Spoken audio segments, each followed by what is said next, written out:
বন্ধুরা, আজ থেকে ইন্ডিয়ান আর্মির পরীক্ষা শুরু হয়েছে। সকলকে জানাই ফোর্স একাডেমির তরফ থেকে বেস্ট অফ লাক। তোমরা সকলে ভালো করে পরীক্ষা দাও এবং তোমার যে স্বপ্ন রয়েছে সেই স্বপ্নটাকে পূর্ণ করার চেষ্টা করো। দেখো, বছরে একবার করে তোমাদের আর্মির ভ্যাকান্সি বার হচ্ছে, সেহেতু তুমি ভালো করে পরীক্ষা দাও, না হলে কিন্তু তোমার যে বয়স সেটা কিন্তু বার হয়ে যাবে, অর্থাৎ পেরিয়ে যাবে। ওকে, তো দেখো বন্ধুরা, আজ থেকে অর্থাৎ 22 তারিখ থেকে তোমাদের পরীক্ষা শুরু হয়েছে এবং 22 তারিখ থেকে তোমাদের 29 তারিখ পর্যন্ত জেনারেল ডিউটি অর্থাৎ অগ্নিবীর জেনারেল ডিউটির পরীক্ষা চলবে। তারপরে অন্যান্য পোস্ট যেগুলো রয়েছে, যেমন ওমেন মিলিটারি পুলিশ, সিপাহি, farmer, nursing assistant, technical, tradesman, সকলের পরীক্ষা কিন্তু 29 তারিখের পর থেকে তোমাদের হবে শিডিউল অনুসারে। তো 22 তারিখে তোমাদের আজকে কী টাইপের প্রশ্ন এসেছে এবং কোন কোন জায়গা থেকে প্রশ্ন বেশি বেশি দিচ্ছে সেগুলো কিন্তু আমি তোমাদের সঙ্গে শেয়ার করব। তো অবশ্যই তুমি ভিডিওটা শেষ পর্যন্ত দেখো, অনেক কিছু ইনফরমেশান তুমি কিন্তু পেয়ে যাবে। তো প্রথমে আমি তোমাদেরকে বলে দিচ্ছি, প্রত্যেক দিন কিন্তু 3টি করে শিফট হচ্ছে, ফার্স্ট, সেকেন্ড এবং থার্ড শিফট। তো ফার্স্ট শিফটে আসা কয়েকটি প্রশ্ন তোমাদের জন্য নিয়ে এসেছি, সেগুলো অ্যানালাইসিস করব এবং কোন কোন জায়গা থেকে প্রশ্নগুলো দিচ্ছে সেগুলো কিন্তু তোমাদের সঙ্গে শেয়ার করব এবং কোন কোন টপিকগুলো তোমরা পড়ে যাবে, তোমার হাতে যে সময় রয়েছে সেই সময়টা কোন কোন টপিকগুলো দেখে যাবে সেটিও কিন্তু আমি তোমাদেরকে বলে দেবো। ওকে, তো দেখো, প্রথমে তোমাদেরকে বলে দিচ্ছি, অগ্নিবীর জেনারেল ডিউটির প্রশ্ন কিন্তু অনেকটাই সোজা আসছে, ইজি আসছে, চাপ নেবার কোনো প্রয়োজন নেই। এবং আরও একটা তোমাদেরকে কথা বলবো, সেটা হলো যে তুমি নেগেটিভ মার্কিং করবে না। তুমি যদি 25খানা পড়ো তো 25খানা, 30খানা পড়ো তো 30খানা, তোমার কাট অফ কিন্তু প্রচুর কম যাবে। আমাদের স্টেট ওয়াইজ কাট অফ যাবে এবং স্টেট ওয়াইজ তো যাবেই, এআরও ভিত্তিক কিন্তু কাট অফ যাবে। ওকে, এআরও ভিত্তিক, আর্মি রিক্রুটমেন্ট অফিসের ভিত্তিক কিন্তু কাট অফ যাবে, এর আগের ভিডিওতে আমি তোমাদেরকে বলেছি। সেহেতু চাপ নেবে না, তোমরা পরীক্ষা দিয়ে আসো, 25-30খানা ঠিক হলেই এনাফ, ওতেই তুমি চাকরি পেয়ে যাবে, তুমি তোমার স্বপ্নটাকে পূর্ণ করতে পারবে, এটা তোমাদেরকে গ্যারেন্টি দিচ্ছি। এবং তুমি যত পারবে সেটা তো তোমার জন্য প্লাস পয়েন্ট, তবে তুমি কম করে আসার চেষ্টা করবে না এবং নেগেটিভ করবে না। ওকে, দেখো, তো আজকে যে প্রশ্নগুলো এসছে সেগুলো আমি অ্যানালাইসিস করে দিচ্ছি। তোমরা কয়েকটি প্রশ্ন দেখতে পাচ্ছ এবং কোথা থেকে প্রশ্ন আসছে সেগুলোও কিন্তু আমি তোমাদেরকে বলে দেবো। তো বন্ধুরা, ইন্ডিয়ান আর্মির তরফ থেকে যে প্রশ্নগুলো করা হয় সেটা আমি তোমাদেরকে বলে দিচ্ছি। আমাদের রাজ্যে বা নর্থ ইস্ট থেকে যারা বিলং করছে তাদের প্রশ্নের প্যাটার্ন আলাদা হবে, প্যাটার্ন বলতে প্রশ্ন আলাদা হবে।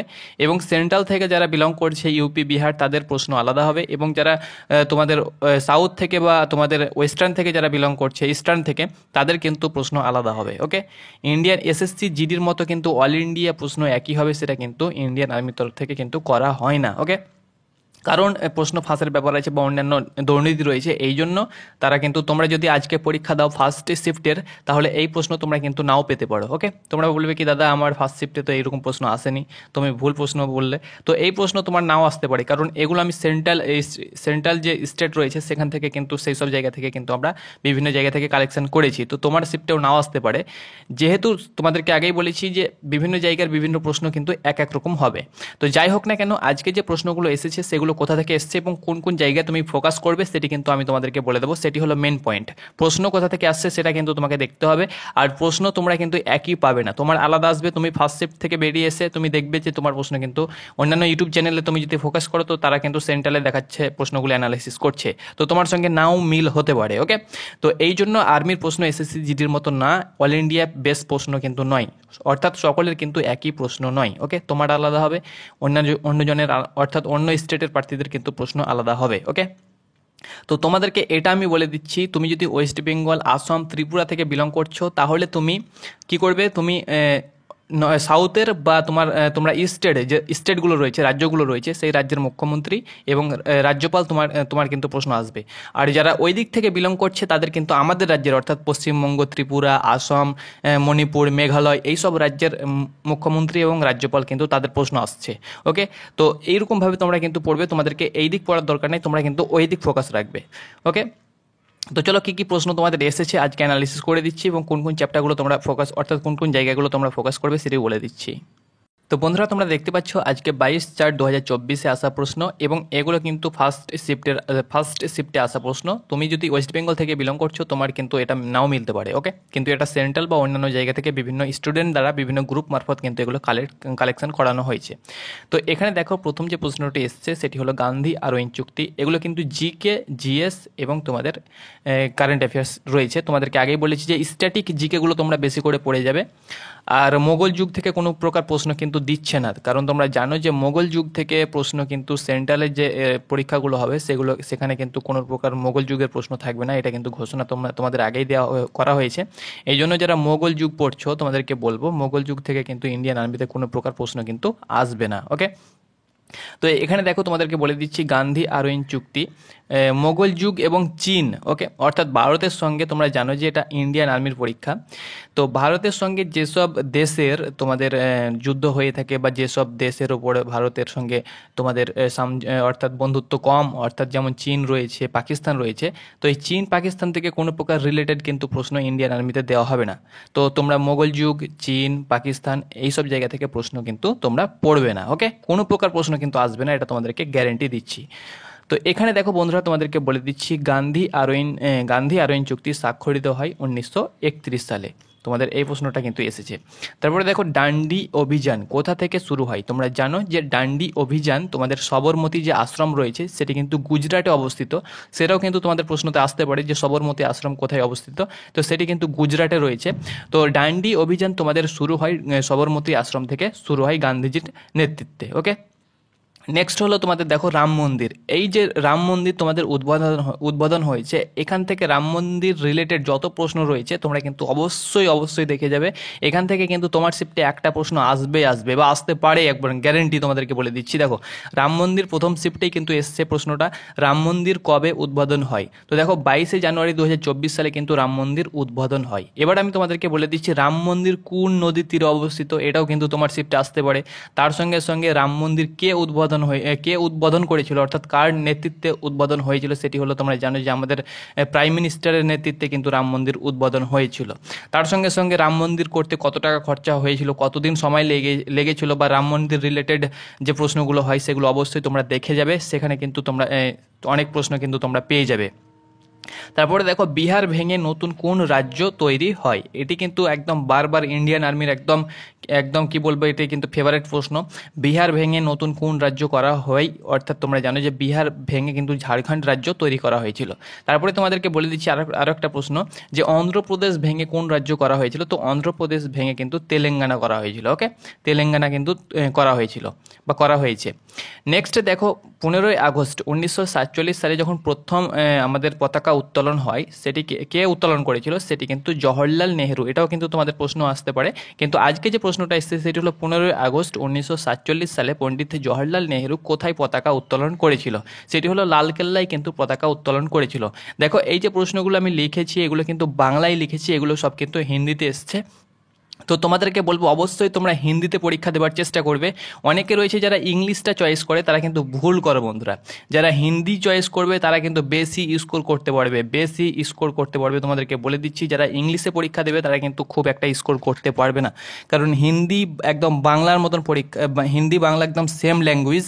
সেহেতু তুমি যদি যে কোনো বুক স্টল থেকে তুমি যদি একটা 10 থেকে 20 টাকা দাম নেবে, তুমি যদি একটা হিন্দি শিক্ষা বই কিনে নিতে পারো এবং সেটা যদি পড়ো একটু মোটামুটি 1 সপ্তাহ যদি পড়ো, তো হিন্দি তুমি ফুল শিখে নিতে পারবে। আমরাও হিন্দি জানি, আমরা সেভাবে শিখেছি।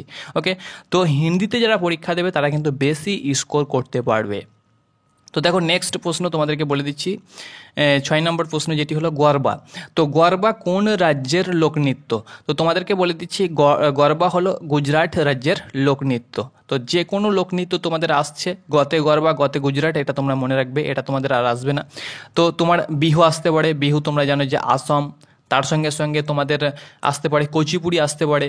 তার সঙ্গে সঙ্গে তোমাদের আরও যে অন্যান্য লোকনৃত্যগুলো রয়েছে সেগুলো কিন্তু তোমরা আসবে। তো অবশ্যই লোকনৃত্য তোমরা একবার দেখে যাবে, লোকনৃত্য রিলেটেড কিন্তু প্রশ্ন তোমাদের দেওয়া হচ্ছে। তারপরে তোমাদেরকে যেমনটি বলেছিলাম যে মহারাষ্ট্রের বর্তমান রাজ্যপাল, প্রত্যেকটি স্টেট আমাদের যে যতগুলো রাজ্য রয়েছে তার রাজ্যপাল এবং চিফ মিনিস্টার অর্থাৎ মুখ্যমন্ত্রী, এটা তোমরা অবশ্যই দেখে যাবে। তোমার শিফটে একটা আসবেই মুখ্যমন্ত্রী এবং রাজ্যপাল। আগের মতন কিন্তু আর ইন্ডিয়ান আর্মিতে প্রশ্ন আসে না। আগে কীরকম প্রশ্ন আসতো তোমাদেরকে বলে দিচ্ছি। আগে যে যখন তোমাদের অফলাইন পরীক্ষা হতো, ওএমআরএ পরীক্ষা হতো, তখন কিন্তু তোমাদের যে প্রশ্নগুলো আসতো সেগুলো হলো ভারতের জাতীয় ফল, ভারতের জাতীয় ফুল, তারপরে যে কোনো একটা তোমাদের ভগ্নাংশ দিয়ে দিত বা যে কোনো একটা সরল দিয়ে দিত বা তোমাদের দশমিকের যোগ দিয়ে দিত, দশমিকের ভাগ দিয়ে দিত। তো এই রিলেটেড এরকম প্রশ্ন কিন্তু একদম নর্মাল ইজি প্রশ্ন আসতো। তো যারা দেখতে একদম নর্মাল পড়াশোনাতে তারাও কিন্তু পাস করতো। কিন্তু এখনকার প্রশ্ন তোমাদের স্ট্যাটিক টাইপের আসছে, তো অবশ্যই তোমরা স্ট্যাটিক টাইপের জিকেগুলো পড়ে যাবে, খুব গভীর জিকের পড়ার কোনো প্রয়োজন নেই। তো দেখো, মহারাষ্ট্রের বর্তমান রাজ্যপাল রমেশ বেস, তো এই প্রশ্নটা কিন্তু আজকে তোমাদের এসছে। তোমার শিফটে অন্য আসতে পারে, যেমন কেরালার বর্তমান রাজ্যপাল হলো আরিফ আহমেদ। তো এটা কিন্তু তোমাদের একদম মোস্ট ইম্পর্টেন্ট রয়েছে। তারপরে ত্রিপুরার বর্তমান রাজ্যপাল, ত্রিপুরার মুখ্যমন্ত্রী হলো মানিক সাহা। তারপরে তোমরা আসামের মুখ্যমন্ত্রী, এটা কিন্তু ইম্পর্টেন্ট রয়েছে। আসামের মুখ্যমন্ত্রী তোমরা জানো যে হেমন্ত বিষ্ণু শর্মা। তো এটাও কিন্তু অনেক তোমাদের ইম্পর্টেন্ট রয়েছে, এগুলো তোমরা অবশ্যই দেখে যাবে, রাজ্যের রাজ্যপাল এবং তোমাদের চিফ মিনিস্টার অর্থাৎ মুখ্যমন্ত্রী। তারপরে দেখতে পাচ্ছ ভারতের বর্তমান বিদেশ মন্ত্রী। তো আমাদের যে মন্ত্রী রিলেটেড যে প্রশ্নগুলো হয়ে থাকে, যেমন খেলমন্ত্রী, বিদেশ মন্ত্রী, তারপরে শিক্ষামন্ত্রী, তারপরে ধরে নাও যে আমাদের হোম মিনিস্টার রয়েছে অমিত শাহ। তো আমাদের এটাও আসতে পারে যে আমাদের গৃহমন্ত্রী, তো গৃহমন্ত্রী অমিত শাহ। তো যে রিলেটেড মন্ত্রী রিলেটেড যে প্রশ্নগুলো রয়েছে তোমরা অবশ্যই এগুলো কিন্তু কারেন্ট অ্যাফেয়ার্স থেকে এসছে। তো এস জয়শঙ্কর হলো আমাদের বর্তমান বিদেশ মন্ত্রী। দেখো, নাগার্জুন বাঁধ জিকে থেকে দেওয়া হয়েছে। নাগার্জুন বাঁধ কোন নদীর তীরে অবস্থিত? সেটি হলো কৃষ্ণা নদীর তীরে কিন্তু নাগার্জুন বাঁধ অবস্থিত। নেক্সট দেখো, জওহর নহর যোজনা, যে কোনো যোজনা থেকে একটা কিন্তু প্রশ্ন আসবে। তোমরা জানো যে আমাদের প্রধানমন্ত্রী দ্বারা কিন্তু অনেক যোজনা কিন্তু তোমাদের উদ্বোধন করা হয়েছে। তো জওহর নহর যোজনা কিন্তু 1989 সালে কিন্তু তোমাদের উদ্বোধন করা হয়েছিল বা তার সূচনা করা হয়েছিল। তার সঙ্গে সঙ্গে তোমাদের অগ্নিপথ যোজনা, তোমরা জানো যে কত সালে সেটি করা হয়েছিল, সেটি হলো 2022 সালে। এর আগে পরে অনেক যোজনা কিন্তু তোমাদের উদ্বোধন করা হয়েছিল, যেগুলো স্ট্যাটিক জিকে তোমরা বইয়ে পেয়ে যাবে। তো এখান থেকে কিন্তু একটা যোজনা ওপরে কিন্তু একটা প্রশ্ন তোমাদের দেওয়া হয়েছে। তারপরে দেখো, আমেরিকার রাষ্ট্রপতি। তো আমেরিকার বর্তমান রাষ্ট্রপতি, দেখো তোমাদেরকে বলে দিচ্ছি, ভারতের সঙ্গে যেসব যেসব দেশের বন্ধুত্ব রয়েছে, যেমন আমেরিকা, রাশিয়া, তার সঙ্গে সঙ্গে জাপান, যেগুলোর সঙ্গে ভালো বন্ধুত্ব রয়েছে, সেই সব দেশের তোমরা রাষ্ট্রপতি, তার সঙ্গে সঙ্গে প্রধানমন্ত্রী এবং সেই সব দেশের সঙ্গে যে আমাদের সৈন্য অভ্যাস হয়ে থাকে, অর্থাৎ ইন্ডিয়ান আর্মির তরফ থেকে সেই সব দেশের যে সৈন্য অভ্যাস হয়ে থাকে, তো সেগুলো তোমরা অবশ্যই দেখে যাবে। তো তোমাদেরকে বলে দিচ্ছি, ভারতের সঙ্গে যে সৈন্য অভ্যাসগুলো হয়ে থাকে সেগুলো বেশি আর্মি, যেগুলো আর্মি দ্বারা হয়ে থাকে সেগুলো তোমরা আমেরিকার দ্বারা যেগুলো হয়ে থাকে সেগুলো তোমরা পড়ে যাবে। ওকে, দেখো ভারতের বর্তমান শিক্ষামন্ত্রী, দেখো এটাও কিন্তু এসছে, বর্তমান শিক্ষামন্ত্রী হলো ধর্মেন্দ্র প্রধান। তারপরে দেখো ধোঁয়াধার জলপ্রপাত, তো ধোঁয়াধার জলপ্রপাত কিন্তু তোমাদের নর্মদা নদীর তীরে অবস্থিত। দেখো আইপিএল 2023-এর দামি খেলাড়ি, অর্থাৎ সব থেকে বেশি মূল্য দিয়ে যেই খেলাড়িটাকে কেনা হয়েছিল সেটি হলো শ্যাম করণ, যে এখন তোমাদের বর্তমানে পাঞ্জাবে খেলছে। সে কিন্তু 2023 সালে সে সব থেকে দামি খেলাড়ি ছিল এবং সে সব থেকে মেহেঙ্গা খেলাড়ি, এক কথায় তাকে বেশি পরিমাণে টাকা দিয়ে কেনা হয়েছিল। তো এই প্রশ্নটাও কিন্তু এসছে। এবং 2024 সালে সব থেকে মেহেঙ্গা খেলাড়ি হলো মিচেল স্টার্ক। ওকে, স্টার্ক, সে কিন্তু কলকাতাতে খেলছে এবং কলকাতা তাকে সব থেকে বেশি দাম দিয়ে কিনেছে এবং 2024-এর সব থেকে মেহেঙ্গা খেলাড়ি হলো মিচেল স্টার্ক আইপিএলের। ওকে, তার সঙ্গে সঙ্গে তোমাদেরকে বলে দিচ্ছি যে আইপিএল 2023-এ আইপিএল যে তোমাদের 24 তোমাদের যে ওমেন যে আইপিএল হলো, অর্থাৎ ওমেন আইপিএল, সেটা তার যে চ্যাম্পিয়ন কে হয়েছিল, তো তার চ্যাম্পিয়ন তোমরা জানো যে ব্যাঙ্গালোর হয়েছিল। আর তোমাদেরকে আরও একটা প্রশ্ন আমি বলে দিচ্ছি নিজের মন থেকে, একদম ভালো তোমাদের ইম্পর্টেন্ট প্রশ্ন, যে 2023-এ যে আইপিএল হয়েছিল সেখানে কে জয়ী হয়েছিল? সেটি হলো সিএসকে জয়ী হয়েছিল, তোমরা জানো। এবং বিজয়ী হয়েছিল তোমার গুজরাট কিন্তু বিজয়ী হয়েছিল। ওকে, গুজরাট টাইটান, সিএসকে জয়ী হয়েছিল। এবং 2023 সালে যে আইপিএল হয়েছিল সেখানে সব থেকে বেশি রান করেছিল শুভমন গিল। ওকে, শুভমন গিল কিন্তু সব থেকে বেশি রান করেছিল 2023 সালে যে তোমাদের আইপিএল হয়েছিল সেখানে, এবং সে কিন্তু অরেঞ্জ ক্যাপ পেয়েছিল। এবং সব থেকে বেশি তোমাদের উইকেট নিয়েছিল তোমাদের মোহাম্মদ শামি। ওকে, এমডি শামি সব থেকে বেশি উইকেট নিয়েছিল 2023 সালে, এবং সে কিন্তু তোমাদের সব থেকে উইকেট বেশি পাওয়ার ব্যক্তি ছিল 2023 সালে খেলাড়ির। তো এই কয়েকটি প্রশ্ন কিন্তু তোমাদের ইম্পর্টেন্ট, আমি তোমাদেরকে বলে দিলাম, যে কোনো শিফটে কিন্তু আসতে পারে। তো এইগুলো প্রশ্ন তোমাদের ছিল, খুব একটা টাফ আসছে না। অঙ্ক যেগুলো আসছে সেগুলো তোমাদেরকে বলে দিচ্ছি। তোমরা অনুপাত, সমানুপাত, এলসিএম, এইচসিএম, লসাগু, গসাগু, ভগ্নাংশ এবং তোমাদের দশমিকের যে যোগ বিয়োগগুলো আসছে সেগুলো, তার সঙ্গে সঙ্গে তোমাদের সরল সুদ সেখান থেকে তোমরা পেয়ে যাবে। তার সঙ্গে সঙ্গে তোমাদেরকে বলে দিচ্ছি যে তোমাদের যে প্রশ্ন বেশি আসছে সেটি হলো অনুপাত সমানুপাত থেকে কিছু প্রশ্ন তোমরা পেয়ে যাবে। তো ম্যাথ তোমাদের খুব একটা হার্ড আসছে না, ইজির মধ্যে কিন্তু ম্যাথ আসছে। আর তোমাদেরকে বলে দিচ্ছি যে রিজনিং তোমরা জানো যে 5টা তোমাদের রিজনিং থাকবে।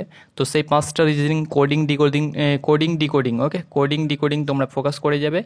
আর তোমরা ফোকাস করে যাবে সিরিজ, ওকে, সিরিজ ফোকাস করে যাবে। কোডিং ডিকোডিং এবং সিরিজ থেকে তোমরা কিন্তু 5টা পেয়ে যাবে। আরও অন্যান্য হয়তো তোমাদেরকে ডায়াগ্রাম দিতে পারে, সেখান থেকে হয়তো একটা পেয়ে যাবে। তো 5টা প্রশ্ন তোমরা বেশি চ্যাপ্টার ফোকাস করবে, কোডিং ডিকোডিং তার সঙ্গে সঙ্গে সিরিজ, এখান থেকে তোমরা কিন্তু 5টা আশা করছি পেয়ে যাবে। তো এটি ছিল আজকের অ্যানালাইসিস। ধন্যবাদ।